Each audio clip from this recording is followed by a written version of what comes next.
Akta Rukun Tetangga Pindaan 2025 telah pun diwartakan pada 5 Mac lalu. Akta ini akan mula berkuat kuasa sepenuhnya pada 1 April 2026.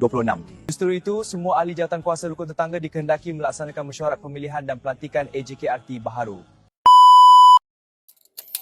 Selamat pagi semua. Apa khabar? Hari ini saya nak maklumkan bahawa pelantikan ahli jawatankuasa rukun tetangga khususnya bagi negeri Selangor ini telah pun tamat pada 31 Disember 2025 yang lalu.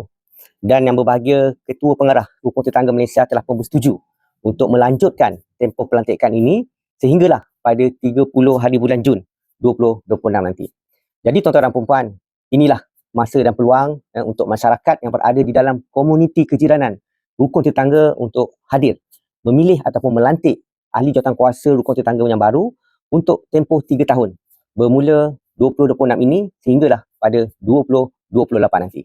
Jadi tuan-tuan dan puan-puan, saya bagi pihak JPNI Negeri Selangor menyeru kepada semua ahli masyarakat di luar sana yang berada di dalam kawasan rukun tetangga ini untuk menawarkan diri ataupun hadir ke dalam mesyuarat pelantikan ahli jawatankuasa rukun tetangga yang akan dilaksanakan oleh semua pegawai perpaduan yang berada di dalam negeri Selangor. Dan kesempatan ini juga saya bagi pihak JPNI Negeri Selangor mengucapkan jutaan terima kasih kepada kesemua kepimpinan jawatankuasa rukun tetangga yang terdahulu yang telah pun berjaya melaksanakan komitmen tanggungjawab yang sangat tinggi dalam membantu pihak kerajaan melaksanakan aktiviti-aktiviti kejiranan di kawasan tuan-tuan dan puan-puan.